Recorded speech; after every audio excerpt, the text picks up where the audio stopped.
Hello guys, welcome back to the channel. आज हम class 11th का एक टॉपिक करेंगे जिसका नाम है डायमेंशन एनालिसिस। और ये आई गेस फर्स्ट यूनिट का टॉपिक है। इससे पहले एक टॉपिक है, उसका नाम है यूनिट्स एंड मेजरमेंट्स। तो बेसिकली यूनिट्स एंड मेजरमेंट्स तो तुम्हारा चैप्टर नंबर 1 है, आई गेस चैप्टर 1 एनसीईआरटी का यूनिट्स एंड मेजरमेंट्स है। इसके अंदर एक टॉपिक है जो डायमेंशन एनालिसिस है। मैं यूनिट्स एंड मेजरमेंट्स तुम्हें इसलिए नहीं इसमें कवर करा रहा हूँ बिकॉज इट्स प्योर थ्योरेटिकल। ये कम्प्लीटली थ्योरेटिकल है। उसमें बताया जाता है कि मास कौन क्या है, लेंथ क्या है, टाइम क्या है, फंडामेंटल यूनिट्स क्या होती हैं, डिराइव्ड यूनिट्स क्या होती हैं, इनकी बड़ी यूनिट्स, मास की बड़ी यूनिट, लेंथ की बड़ी यूनिट, टाइम की बिगर और एंड स्मॉलर यूनिट्स, ये बताया जाता है। तो अभी we are not interested in this topic. ये you can cover it by yourself. तुम इसको खुद भी पढ़ सकते हो, ये थ्योरेटिकल है, ठीक है। तो इट इज़ इम्पॉर्टेंट, हाँ, exam wise it's very important, but try to read it yourself. ऐसे खुद कंप्लीट करने की कोशिश करो क्योंकि it's theoretical and I can provide you the notes. बाकी आज से जो हम स्टार्ट करेंगे दैट इज़ कम्प्लीटली दिस। ये मैं से हटा देता हूँ। हम स्टार्ट करेंगे डायमेंशन एनालिसिस, और मेरा मोटिव ये है कि हम इसी लेक्चर में इस पूरे डायमेंशंस को कवर कर लें, ठीक है। तो सबसे पहले हम लोग करते हैं what we have to start कि डायमेंशंस होते क्या हैं। तो सबसे पहले हम करेंगे how to find the dimensions, ठीक है। अब हाउ से पहले डायमेंशंस होते क्या हैं, तो मैं इसे साइड नोट के तरीके से लिख देता हूँ कि डायमेंशंस, व्हाट आर डायमेंशंस। ऐसे व्हाट आर डायमेंशंस। तो बेसिकली यहाँ पे हम जैसे मास, तो उसको रिप्रेजेंट किया जाता है कैपिटल एम से। टाइम, उसको रिप्रेजेंट किया जाता है capital T with square brackets. और लेंथ को रिप्रेजेंट किया जाता है एल से विद अ स्क्वायर ब्रैकेट। तो ये तो डायमेंशंस के टाइप हो गए। डायमेंशंस एक्चुअली होता क्या है, dimensions are basically generalise form कि जितनी भी मास की क्वांटिटीज़ हैं, चाहे मास तुम्हारा केजी में हो, ग्राम में हो, मिलीग्राम में हो, किसी भी चीज़ में हो, उन सब का जो डायमेंशन होगा वो क्या होगा, मास। वैसे ही टाइम तुम्हारा सेकंड में हो, मिनट्स में हो, आवर्स में हो, डेज़ में हो, एक्सेट्रा एक्सेट्रा, उन सब का जो डायमेंशन है वो क्या है, टी। और लेंथ तुम्हारी मीटर में हो, किलोमीटर में हो, एक्सेट्रा एक्सेट्रा, इस सब का डायमेंशन क्या है, एल। तो this is about our these dimensions, ठीक है। तो तुम्हें मास को हमेशा रिप्रेजेंट करना है एम से, टाइम को रिप्रेजेंट करना है टी से, कैपिटल टी से, और लेंथ को रिप्रेजेंट करना है कैपिटल एस से, ठीक है। अब देखो मेन क्वेश्चन ये आता है how to find the dimensions. तो हम ये देखेंगे कि various physical quantities, various physical quantities have different dimensions. बहुत सारी फिजिकल क्वांटिटीज़ के पास अलग अलग डायमेंशंस होते हैं। And I think you are familiar with this term. इससे तुम फेमिलियर होंगे, फिजिकल क्वांटिटीज़। अगर नहीं फेमिलियर हो तो मैं तुम्हें एक रीकैप दे देता हूँ। रीकैप कि फ़िज़िकल क्वांटिटीज़ मतलब क्या होता है। बेसिकली फ़िज़िकल जो क्वांटिटीज़ होती हैं उसका मतलब होता है n मल्टीप्लाई बाय यूनिट। और n is a number, n कोई भी नंबर है, उसको यूनिट से मल्टीप्लाई कर देंगे तो हमें फिजिकल क्वांटिटी मिल जाएगी। एग्जांपल जैसे force, length, velocity, I think you are getting my point, acceleration, ये सब क्या है, फिजिकल क्वांटिटीज़ हैं। Basically physical quantities are those quantities जिसको हम छू सकें, फील कर सकें, टच कर सकें, उसको हम क्या बोलते हैं, फिजिकल क्वांटिटीज, जो फिजिकल होती हैं बेसिकली, ठीक है।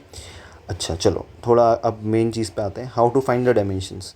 तो डायमेंशंस फाइंड करने के लिए बहुत इंपॉर्टेंट चीज़ है कि you should be knowing the limits, sorry, you should be knowing the units. जैसे एरिया. अब एरिया का फॉर्मूला क्या होता है? Length into breadth. अगर रेक्टेंगल की बात करूँ मैं, मतलब ये किसको रिप्रेजेंट कर रहा है? कुछ ऐसी शेप को रिप्रेजेंट कर रहा है. वहाँ पे मैं बोल रहा हूँ कि ये ब्रेथ है और ये this is length and this is breath.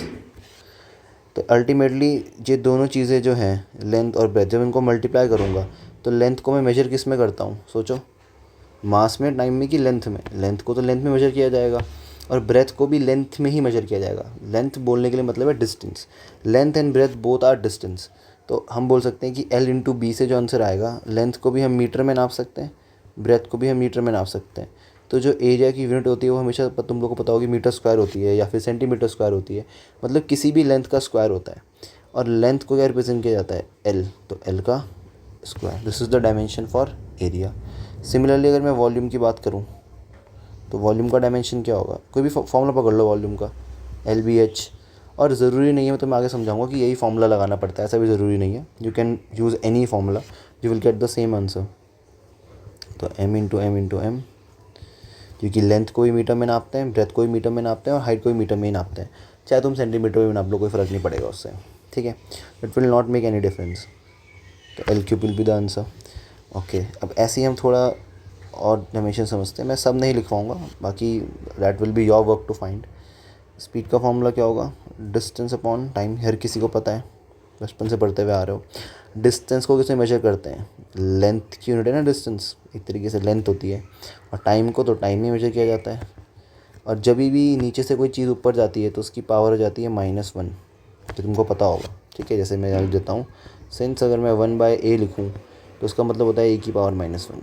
ठीक है, ऊपर जाकर तो पावर नेगेटिव हो जाती है.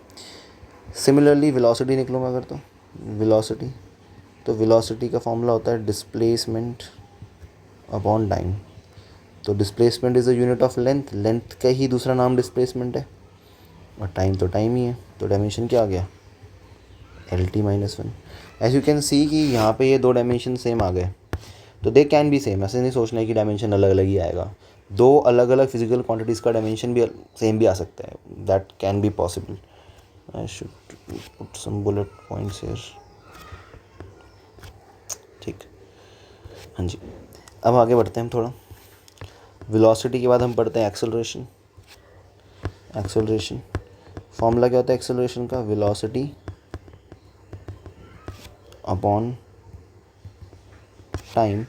दैट इज़, वेलोसिटी का डायमेंशन हमने ऊपर पढ़ लिया, कितना होता है? LT-1, मतलब LT की पावर -1. इन शॉर्ट में उसको LT-1 बोल रहा हूँ. टाइम T होता है, तो हमारा आंसर आ जाएगा LT-1. और मैं अगर टाइम को ऊपर भेजूँगा तो क्या हो जाएगा? ऐसा, T की पावर -1. अब देखो यहाँ पे और यहाँ पे बेस सेम है दोनों टाइम का, तो पावर ऐड हो जाती है, तो आ जाएगा आंसर LT-2. तुम लोगों ने पढ़ा होगा व्हेन बेसिस आर सेम. मैं भी देता हूँ, सिंस अगर A की पावर लेट्स से B है और A की पावर C है, तो आंसर हो जाएगा A की पावर B + C. जब बेस सेम होते हैं तो पावर ऐड हो जाती है. This is the basic rule in maths. I think you should be knowing that. तुम्हें पता होगा ये. ठीक है, अब हम थोड़ा आगे बढ़ते हैं और अब एक डायमेंशन और लिखते हैं, फिर फोर्स. सबको फोर्स का फॉर्मूला पता होगा, मास इंटू एक्सेलरेशन. MA भी बोलते हैं इसको हम. मास को किस में नापते हैं हम लोग? केजी में. और केजी मतलब ये M, मास को M में नापा जाता है. M मतलब मीटर नहीं है यहाँ पे, मैंने ऊपर इसलिए डिफाइन कर चुका था कि M का मतलब देखो क्या है, यहाँ पे मास है, इधर M का मतलब मास है. This is M is equals to mass. Time की वैल्यू T है और लेंथ की वैल्यू L है. ये मैं यहीं पे डिफाइन कर चुका हूँ, तो you shouldn't have any confusion कि कौन सी चीज़ क्या है. ठीक है. एक्सेलरेशन मैंने अभी ऊपर डिफाइन किया, ये निकाला मैंने एक्सेलरेशन को. This is acceleration. ठीक, तो मैं बोल सकता हूँ एक्सेलरेशन LT-2 है. तो जब इनको मल्टीप्लाई करेंगे तो we will get answer MLT-2. This is the dimension for force. एक और निकाल लेते हैं, वर्क. अब तुम में से जिसको वर्क का फॉर्मूला याद है तो बता दो, वैसे तो कैसे ही बताओगे. तो वर्क का फॉर्मूला क्या होगा? Force into displacement. देखो formulae are very very important in physics. तुम्हें कुछ और आए ना आए, तुम्हें फॉर्मूले रटे हुए होने चाहिए बाय हार्ट, तभी तुम्हारा कुछ भला हो पाएगा. Otherwise physics will become very difficult for you. Force into displacement, force का डायमेंशन हमने ऊपर निकाल चुका है, this is the dimension for force, we all know that. अभी निकाला हम लोगों ने, कैसे निकाला, इस फॉर्मूले से निकाला। अब मैं क्या बोलना चाह रहा हूँ, वर्क का डायमेंशन, वर्क का डायमेंशन क्या होगा, फोर्स इंटू डिस्प्लेसमेंट, और डिस्प्लेसमेंट क्या होता है, डिस्प्लेसमेंट इज़ एल। तो देखो m और l into this l will get multiplied by, मतलब this l will get multiplied by this l, तो we will get a l square, हमें l स्क्वायर मिलेगा। तो हम ऐसे बोलेंगे m l square t minus 2। तो एज़ यू कैन सी, मैं जो भी चीज़ें कर रहा हूँ ऊपर से नीचे तक, तो मैंने तुम्हें जितने भी डायमेंशंस लिखवाए फ्रॉम एरिया टू वर्क, जितने तुम्हें डायमेंशन में लिखा है मैंने, इन सब में मैंने एक चीज़ कॉमन रखी कि मैंने फॉर्मूलेज यूज़ किए। देखो यहाँ पे भी मैंने फार्मूला यूज़ किया, यहाँ पे भी फार्मूला यूज़ किया, यहाँ पे भी फार्मूला, हर जगह मैंने फार्मूला यूज़ किया है।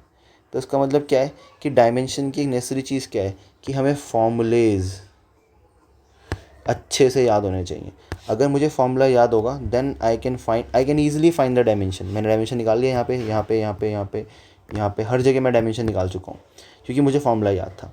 तो तुम्हारा बेसिक काम क्या, देखो डायमेंशंस तो इसके बाद एंड सो ऑन चलते रहेंगे, एक्सेट्रा एक्सेट्रा एक्सेट्रा। डायमेंशंस तो कभी, जितनी तुम फिजिकल क्वांटिटीज़ पढ़ते रहोगे। एंड हाँ, ये क्या है, these are what, volume, speed, velocity, acceleration, force, work, even ऊपर एरिया हो गया, these are all physical quantities. ये सब फिजिकल क्वांटिटीज़ हैं, ये उनके form, these are physical quantities.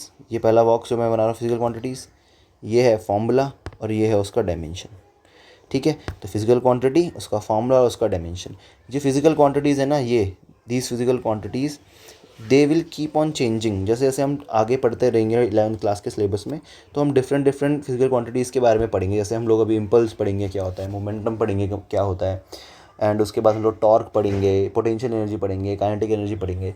तो these physical quantities will get updated with time, मतलब वक्त के साथ साथ ये तुम्हारी लिस्ट बड़ी होती रहेगी। ठीक है, बट कुछ इंपॉर्टेंट डायमेंशन है जो तुम्हें याद रखने ही पड़ेंगे। ठीक है, और डायमेंशन याद रखने से बेटर मैं ये मानता हूँ कि तुम लोग फॉर्मूले याद रख लो। तो इतना हम लोगों ने क्लियर कर दिया, मैं लिख भी देता हूँ नोट करके ताकि तुम्हें भी याद रहे। इन ऑर्डर टू रिमेंबर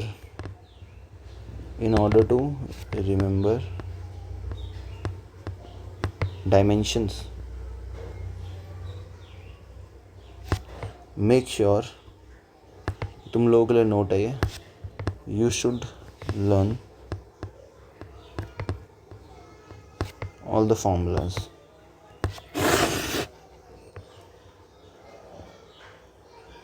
ठीक है, you should learn all the formulas. तुम्हें सारे फॉर्मूलेज याद करने पड़ेंगे बाय हार्ट अच्छे से। जब तुम ये कर पाओगे तभी तुम आगे स्टार्ट कर पाओगे अपना डायमेंशन का काम। ठीक है, तो आई थिंक हमारा पहला टॉपिक हो चुका है जिसमें हम लोगों ने क्या, एक क्वेश्चन हमने स्टडी किया था ये वाला, how to find the dimensions, dimension कैसे फाइंड किए जाएँ। ठीक है, और आई गेस ये हो भी चुका है। हमें डायमेंशंस निकालने तो आगे वेरिएबल्स फिजिकल क्वांटिटीज़ के। ठीक है, तो हम डायमेंशंस निकाल चुके हैं हम इन सब के। ऐसे करते करते और भी क्वांटिटीज़ होंगी, एनर्जी होगा, बहुत सारी चीज़ें होती हैं, तो that we will do side by side.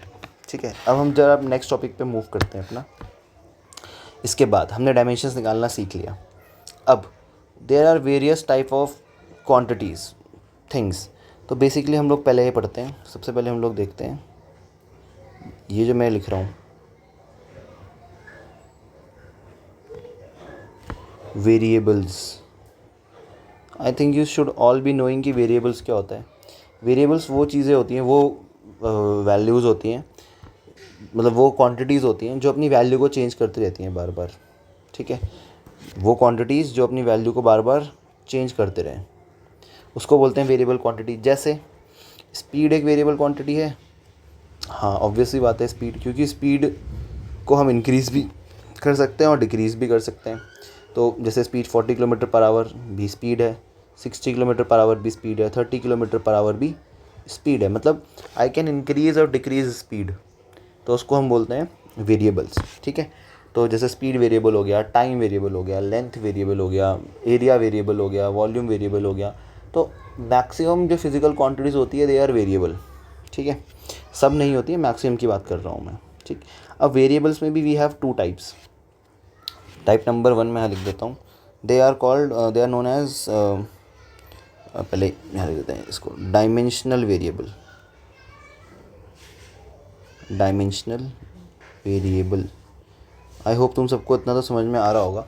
Dimensional variable मतलब वो वेरिएबल क्वांटिटीज़ जिनके पास डायमेंशन है, जिनके पास डायमेंशन है। अब ज़रा पीछे चलते हैं, ये देखो जो मैंने तुम्हें अभी लिखवाया, ये सारी क्वांटिटीज़ कैसी हैं, कैसी क्वांटिटीज़ हैं ये सारी क्वांटिटीज़ हैं वेरिएबल।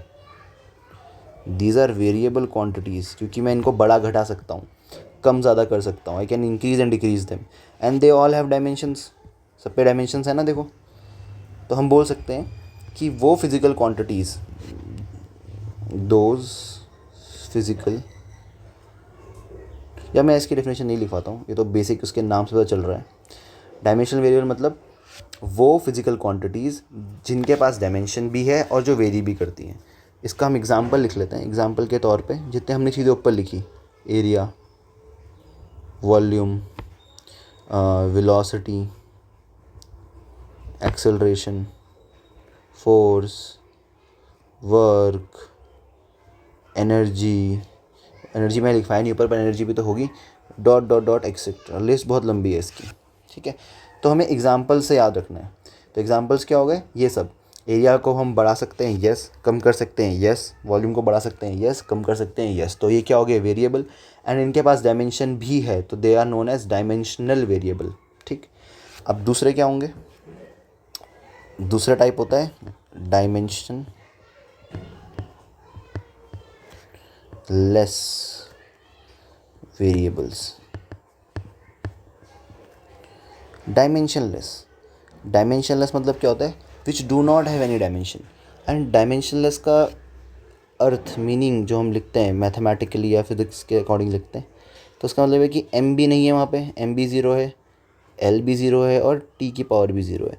तो ये हमारा एक्सप्रेशन है रिप्रेजेंट करने के लिए कि कोई चीज़ डायमेंशनलेस है, कोई वेरिएबल डायमेंशनलेस है। अब देखो अच्छे से दिमाग लगाना, अब मैं तुम्हें ये बताना चाह रहा हूँ कि वो वेरिएबल क्वांटिटीज़, सोचो वो क्वांटिटीज़, वो फिज़िकल क्वांटिटीज़ जिनको तुम इंक्रीज़ भी कर सकते हो, डिक्रीज़ भी कर सकते हो, but still they are dimensionless. Dimensionless मतलब उनका कोई डायमेंशन नहीं है, ठीक है। मैं तुम्हें एग्जांपल देता हूँ, इसमें तुम्हें कुछ एग्जांपल्स याद रखने हैं। पहला हो गया जैसे एंगल।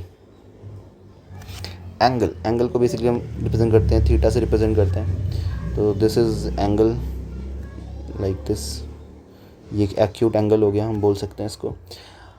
इस एंगल को मैं इंक्रीज़ कर सकता हूँ ना, मैं अगर इस वाली आर्म को यहाँ पहुँचा दूँ तो एंगल बढ़ जाएगा, नीचे पहुँचा दूँगा तो कम हो जाएगा। तो this is a variable quantity, इसमें हमें कोई डाउट तो नहीं है ना, angle is a variable quantity. और एंगल का जो फॉर्मूला होता है उसे निकालते कैसे हम लोग, देखो तुम लोगों ने पिज़्ज़ा खाया होगा, पिज़्ज़ा की स्लाइस होती है वो ऐसे होती है, this is a slice of pizza, this is known as arc, this is known as radius. तो जो थीटा का फॉर्मूला आता है हमारे पास, ये मैथ्स में तुमने पढ़ा होगा, I think in lower classes पढ़ा होगा, भूल गए होंगे अलग बात है, भूल जाते हैं, बच्चों की टेंडेंसी है भूलने की। और रेडियस, आर्क बाय रेडियस होता है। तो इसका मतलब क्या है कि जो आर्क है इसको हम मेजर किस में करेंगे, सोचो। Arc is a unit of length और radius is also unit of length. तो दोनों लेंथ में मेजर होता है ना, ऐसा थोड़ा कि आर्क को मैं केजी में मेजर करूँगा और लेंथ को मैं सेंटीमीटर या फिर सेकंड में मेजर करूँगा, ऐसा तो नहीं कर सकता मैं, दोनों लेंथ की यूनिट है। तो होगा क्या, इससे लेंथ से लेंथ कट जाएगा और वन आंसर आ जाएगा। जब भी हमारे पास वन आंसर आता है तो उसका मतलब क्या है कि एम भी ज़ीरो है, एल भी ज़ीरो है और टी भी ज़ीरो है। मैं ज़ीरो क्यों लिख सकता हूँ, क्योंकि किसी की भी पावर ज़ीरो कितना होता है, वन होता है। तो एम की पावर ज़ीरो वन, एल की पावर ज़ीरो वन, टी की power zero one, one into one, तो हमारे पास वन ही आंसर आएगा। तो angle is a dimensionless quantity. Angle can be 30 degree, it can be 60 degree, it can be 15 degree, मतलब very कर सकता है एंगल, और इसके पास डायमेंशन नहीं है। देखो it is dimensionless, it has no dimensions. तो उसे हम क्या बोलेंगे, एक डायमेंशनलेस वेरिएबल। ऐसी दूसरा एग्जांपल देखो, एक तुमने क्लास 10th में पढ़ा होगा, रिफ्रैक्टिव इंडेक्स। रिफ्रैक्टिव इंडेक्स में बेसिकली क्या है, रिफ्रैक्टिव इंडेक्स होता है, म्यू से रिप्रेजेंट करते हैं इसको, सिंबल म्यू होता है इसका। इसका मतलब होता है speed of light in air या vacuum divided by speed of light in medium. देखो अब speed of light air vacuum में क्या होती है, तुम्हें अगर याद है तो अच्छी बात है, पर नहीं भी याद है तो कोई दिक्कत नहीं है, बिकॉज उसकी यूनिट क्या होगी स्पीड की, हमेशा मीटर पर सेकेंड। अब स्पीड ऑफ लाइट, नीचे भी स्पीड ऑफ लाइट लिखी है, अब स्पीड ऑफ लाइट किसी मीडियम में लाइक वाटर में कितनी है, हमें नहीं पता कितनी एग्जैक्ट वैल्यू, पर हमें पता है उसकी यूनिट कितनी होगी, मीटर पर सेकेंड। तो मैं इन दोनों यूनिट कैंसिल हो जाएंगी, तो आंसर कितना आ जाएगा 1। जब भी आंसर 1 आ गया इसका मतलब क्या है, m0 l0 t0। Refractive index is also dimensionless quantity. और रिफ्रैक्टिव इंडेक्स क्या होता है, हर एक मटेरियल का रिफ्रैक्टिव इंडेक्स अलग अलग होता है। Like refractive index of air is 1, refractive index for diamond is 2.72। तो हर एक मटेरियल का रिफ्रैक्टिव इंडेक्स अलग अलग होता है, मतलब रिफ्रैक्टिव इंडेक्स वेरी करता है और उसके पास डायमेंशन भी नहीं होता है, तो इट्स अ डायमेंशनलेस वेरिएबल, ये तुम्हें ध्यान रखना है। ऐसे तुम्हें 2 एग्जांपल और लिखवाता हूँ मैं, जैसे third, all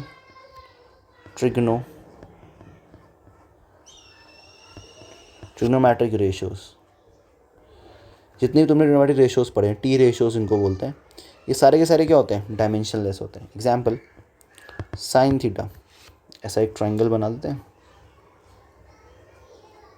this is a triangle, यहाँ थीटा हो गया और यहाँ पे आई गेस इसको हम क्या बोलते हैं, परपेंडिकुलर, इसको हाइपोटेन्यूस और इसको बेस। तो हम बोल सकते हैं साइन थीटा की वैल्यू कितनी होती है, perpendicular upon hypotenuse. Perpendicular is ultimately a length, एक लेंथ ही तो है वो, और हाइपोटेन्यूस भी एक लेंथ ही है, तो आंसर कितना आ जाएगा 1। जहाँ आंसर 1 आ गया इसका मतलब क्या है, m0 l0 t0, ये बोलना चाह रहा है ये। तो साइन भी डायमेंशनलेस हो गया। सिमिलरली जो कॉस होगा वो भी होगा, डायमेंशनलेस होगा। Tan dimensionless, cosec dimensionless, sec dimensionless, cot dimensionless, they all are dimensionless.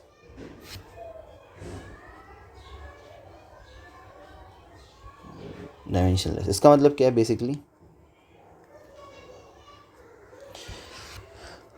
कि जितने भी ट्रिग्नोमेट्रिक रेशियोज होते हैं वो सारे के सारे डायमेंशनलेस होते हैं, उनके पास कोई डायमेंशन नहीं होता। एंड कीप इन माइंड कि साइन जो ये ट्रिग्नोमेट्रिक रेशियो में लिख रहा हूँ, साइन लिखूँ मैं, चाहे मैं cos tan cosec sec cot कुछ भी लिखूँ, इनकी वैल्यू को मैं इंक्रीज़ भी कर सकता हूँ, डिक्रीज़ भी कर सकता हूँ। साइन की वैल्यू 1 से लेकर -1 तक होती है, तो उसके में इसकी बहुत सारी वैल्यूज़ है, मतलब तो ये नहीं बोल सकता मैं कि वेरी नहीं करता, वेरी तो करता है। साइन का ग्राफ अगर तुम्हें याद हो मैथ्स के में तुम अभी पढ़ोगे या पढ़ चुके होंगे, साइन का ग्राफ ऐसा होता है। तो sine is a varying function, vary करता है वो, पर स्टिल इट्स डायमेंशनलेस, ये ध्यान रखना है तुम लोगों को, इसे हम क्वेश्चंस में यूज़ करेंगे, ठीक है। फिर इसका लास्ट एग्जाम्पल स्ट्रेन बोलते हैं। स्ट्रेन तुम चैप्टर में पढ़ोगे अपना इलास्टिसिटी वाले चैप्टर में। इसका बेसिकली मतलब होता है चेंज, और चेंज इज़ ऑलवेज डायमेंशनलेस। ये मैं वहाँ समझाऊंगा विद फॉर्मूला, अभी मैं फॉर्मूले के अकॉर्डिंग ही समझा रहा हूँ, क्योंकि स्ट्रेन भी बहुत टाइप का होता है। लॉन्गिट्यूडनल स्ट्रेन होता है, वॉल्यूमेट्रिक स्ट्रेन होता है, शियर स्ट्रेन होता है, पर स्ट्रेन का इन जनरल जो मीनिंग है उसका मतलब होता है चेंज। तो इट्स द चेंज, तो हम चेंज को हमेशा डायमेंशनलेस बोलते हैं, ठीक है। तो आई होप तुमको समझ में आ रहा होगा। तो हमारा बेसिक हमने क्या समझा कि वेरिएबल्स होते हैं कुछ, वेरिएबल्स को हम 2 कैटेगरी में डिफाइन कर सकते हैं, डायमेंशनलेस वेरिएबल और डायमेंशनल वेरिएबल। डायमेंशनल वेरिएबल तो वो वेरिएबल होते हैं जिनके पास डायमेंशन भी होता है और उनकी वैल्यू चेंज होती रहती है, जैसे एरिया, वॉल्यूम, वेलोसिटी एक्सेट्रा, हमने ऊपर भी मेंशन कर लिया इन सबको, ये सब। उसके बाद डायमेंशनलेस वेरिएबल्स वो वेरिएबल होते हैं जिनके पास डायमेंशन नहीं होता है but still they very, like angle, refractive index, सारे के सारे ट्रिग्नोमेट्रिक रेशियोज़ और स्ट्रेन, ये कुछ एग्जांपल्स हैं उसके, ठीक है। और भी हो सकते हैं, मैं नहीं बोल रहा हूँ नहीं होंगे, बट इट्स बेटर कि तुम 3-4 एग्जांपल तुम्हें याद होने चाहिए, उससे तुम्हारा काम चल जाएगा। और जनरली यही चीज़ें तुमसे एग्ज़ाम में पूछी जाती हैं। एग्ज़ाम में डायरेक्टली नहीं पूछते हैं, but they may ask directly और they may ask in these example with a question, with a numerical, तो वो तुम्हें ध्यान में रखना है, ठीक है। तो आई होप ये वेरिएबल समझ में आ गया होगा। अब वेरिएबल्स के बाद एक दूसरी क्वांटिटी होती है, उसको हम लोग बोलते हैं, ये उसका नाम होता है कांस्टेंट्स। अब constant are pretty much easy. Constant मतलब होता है फिक्स्ड, बेसिकली इसका जो मीनिंग होता है, मीनिंग फिक्स्ड, वही जो फिक्स्ड होता है, ठीक है। जैसे तुम्हारे स्कूल में जो टाइम है, इसमें तुम डेली स्कूल जाते हो 6 आवर्स 7 आवर्स, वो फिक्स्ड है। तो कांस्टेंट मतलब फिक्स वैल्यूज़ होती हैं। तो पर कांस्टेंट भी 2 टाइप के होते हैं, फिर वही इसमें होंगे, पहले हम लिखेंगे इसमें dimension less constant,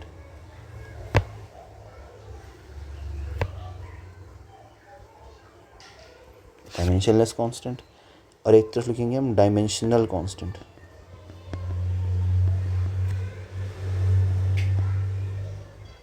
dimensional constant, ठीक है। पहले हम डायमेंशन लेस कांस्टेंट को समझ लेते हैं। फॉर एग्जाम्पल्स के लिए कोई ऐसी वैल्यू सोचो जो डायमेंशन लेस हो और वो कांस्टेंट भी हो।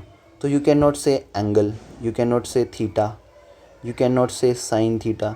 तुम इसको यहाँ यूज़ नहीं कर सकते क्योंकि इनकी वैल्यू चेंज होती रहती है ना। थीटा की वैल्यू को मैं इंक्रीज़ कर सकता हूँ, डिक्रीज़ कर सकता हूँ, बट फिक्स तो नहीं है थीटा की वैल्यू, तो मैं उसको यहाँ नहीं डालूंगा, इसलिए वो कहाँ पे आएगा, डायमेंशन लेस वेरिएबल्स में आता है। तो यहाँ पे बहुत बेसिक चीज़ हमारे पास है, तुम लोगों ने ये सुना होगा, पाई बोलते हैं इसको। पाई की वैल्यू कितनी होती है, 3.14 dot dot dot, irrational number होता है ना। और याद रखना पाई इज़ नॉट इक्वल्स टू 22/7। अब बड़ी क्लास में चले गए हो तो तुम्हें ध्यान रखनी है बात, क्योंकि जिस भी नंबर को मैं p/q की फॉर्म में रिप्रेजेंट कर सकूं उसको मैं क्या बोलता हूँ, रैशनल बोलता हूँ ना, उसको मैं रैशनल नंबर बोलता हूँ। पर पाई तो इरेशनल होता है, तो हम पाई को कभी 22/7 नहीं बोलेंगे। बहुत ही कम क्वेश्चंस में हम इसको 22/7 यूज़ करते हैं फिजिक्स में, वो भी रेयर केसेस में जब हम रेडियन वाले क्वेश्चंस कर रहे होते हैं। Otherwise we will always use the value of pi as 3.14, ठीक है।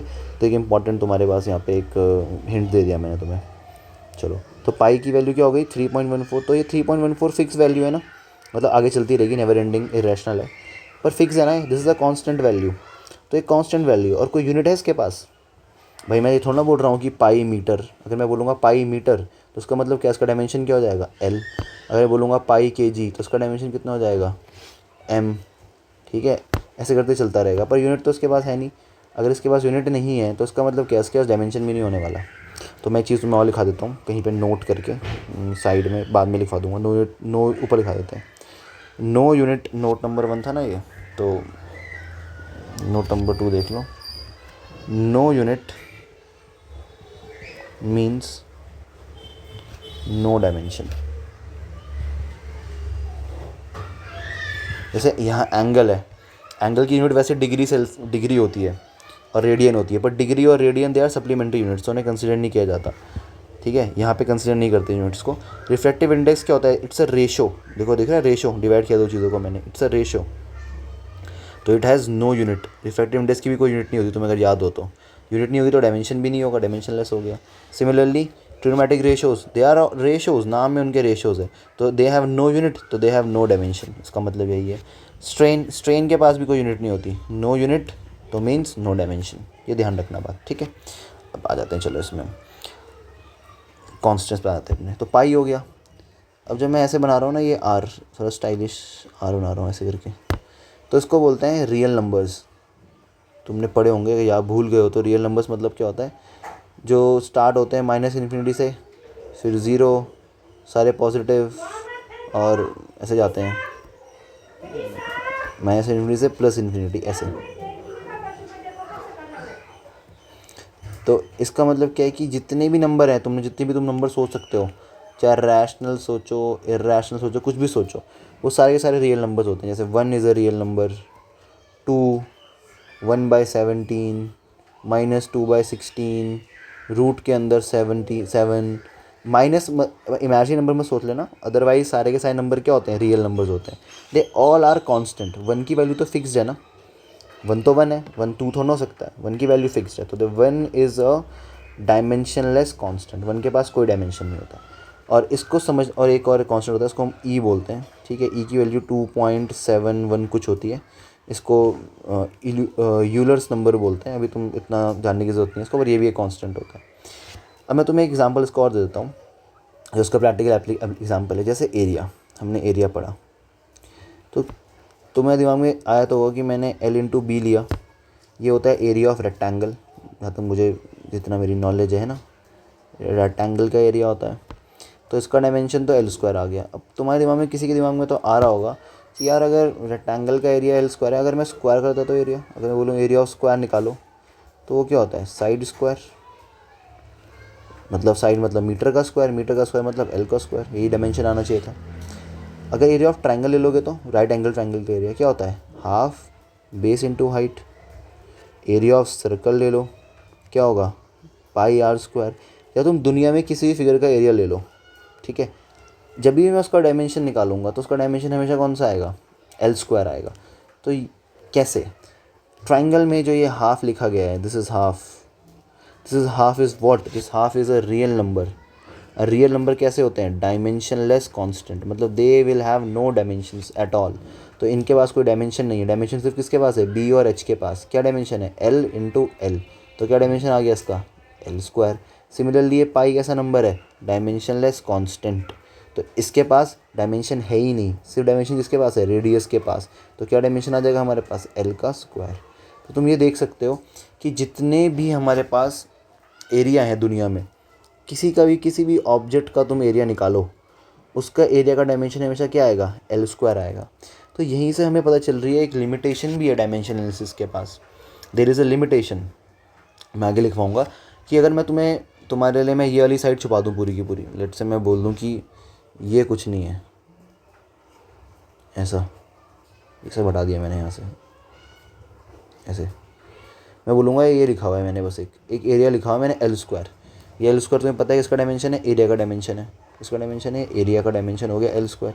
अब मुझे बताओ ये एल स्क्वायर एरिया का डायमेंशन तो है, पर बताओ कि किस फिगर का एरिया है ये, बता पाओगे कभी तुम लोग, सोचो तुमको ही बता पाओगे कि एल स्क्वायर किसका एरिया है, ट्राइंगल का है, सर्कल का है, स्क्वायर का है, किसका है। You can never find the answer to this question, क्योंकि सबका एरिया का डायमेंशन एल स्क्वायर ही होता है। तुमने अभी देख लिया इस चीज़ को।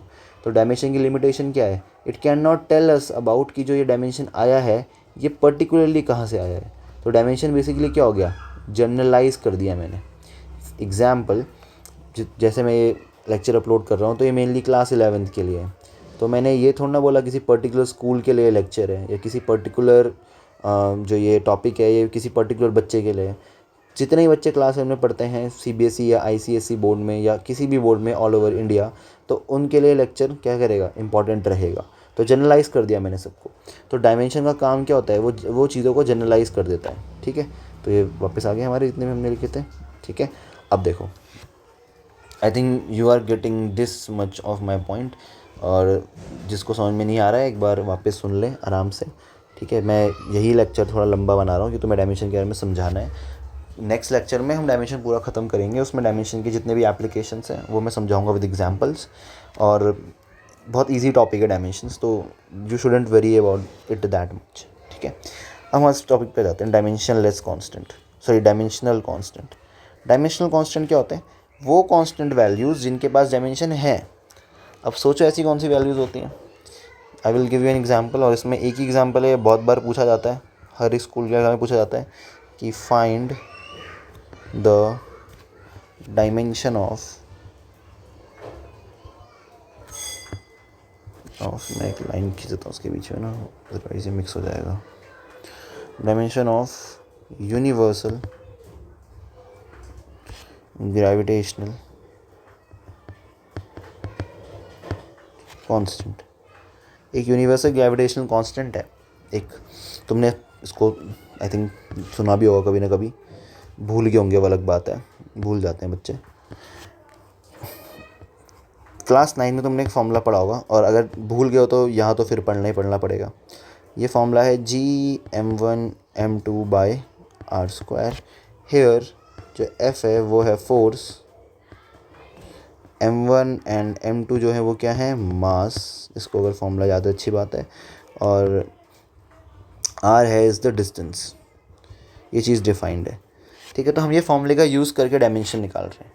तो अगर मुझे जी का डायमेंशन चाहिए तो मुझे जी को इधर भेजना पड़ेगा RHS पे, और मेरे को बाकी सॉल्व करने पड़ेंगे। तो हो जाएगा एफ आर को इधर क्रॉस मल्टीप्लाई करेंगे, बेसिक इसको इधर क्रॉस मल्टीप्लाई करेंगे, इन दोनों को नीचे भेज देंगे।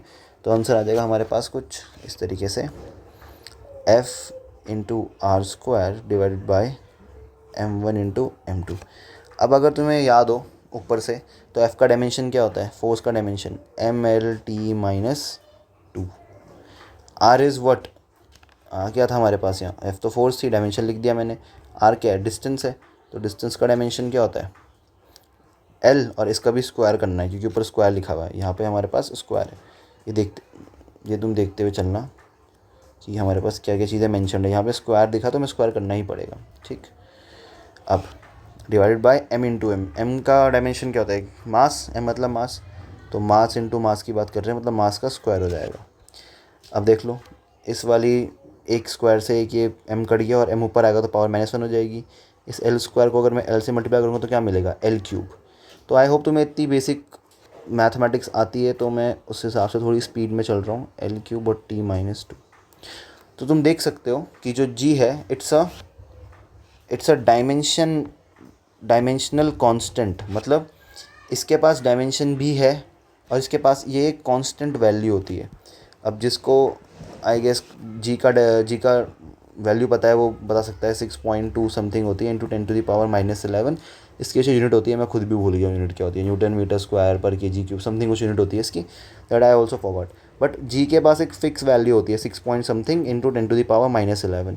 तो जिसके पास ये फिक्स्ड वैल्यू है और उसके पास प्लस डायमेंशन भी है, उसको हम लोग क्या बोलेंगे कि कैसा कांस्टेंट है? इसको बोलेंगे हम डायमेंशनल कांस्टेंट है ये। Got it. और जिनके पास सिर्फ नंबर पड़े हुए हैं, कोई पीछे यूनिट नहीं है, कोई कुछ नहीं है, तो उसको हम क्या बोलेंगे? डायमेंशनलेस कांस्टेंट, ठीक है।